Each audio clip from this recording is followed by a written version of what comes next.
ईश्वरः परमः कृष्णः सच्चिदानन्दविग्रहः अनादिरादिर्गोविन्दः सर्वकारणकारणम् चिन्तामणिप्रकरसद्मसुकल्पवृक्ष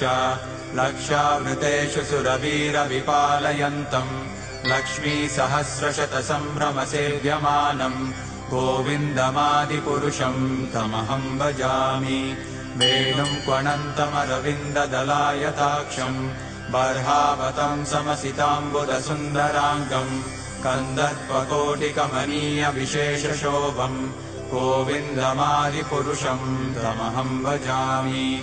आलोलचन्द्रकलसद्वनमाल्यवंशी रत्नाङ्गदम् प्रणयकेलिकलाविलासम् श्यामम् त्रिभङ्गललितम् नियतप्रकाशम् गोविन्दमादिपुरुषम् तमहम् भजामि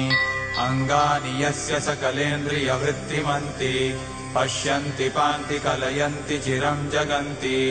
आनन्दचिन्मयसदुज्ज्वलविग्रहस्य गोविन्दमादिपुरुषम् तमहम् भजामि अद्वैतमच्युतमनादिमनन्तरूपम् आद्यम् पुराणपुरुषम् नवयौवनम् च वेदेषु दुर्लभमदुर्लभमात्मभक्तौ गोविन्दमादिपुरुषम् तमहम् भजामि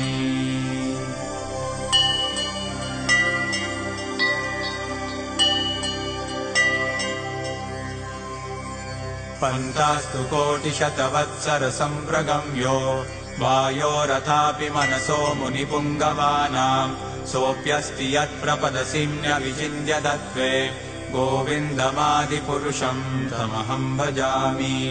एकोऽप्यसौ रचयितुम् जगदण्डकोटिम् यच्छक्तिरस्ति जगदण्डचयायदन्तः अण्डान्तरस्थपरमाणुचयान्तरस्थम् गोविन्दमादिपुरुषम् तमहम् भजामि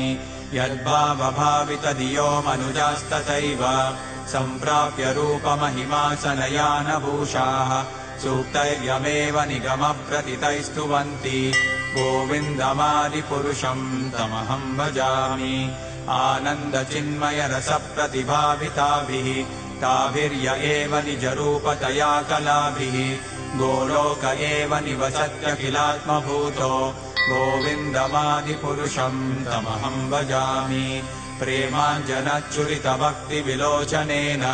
सन्तः सदैव हृदयेषु विलोकयन्ति यम् श्यामसुन्दरमचिन्त्य गुणस्वरूपम्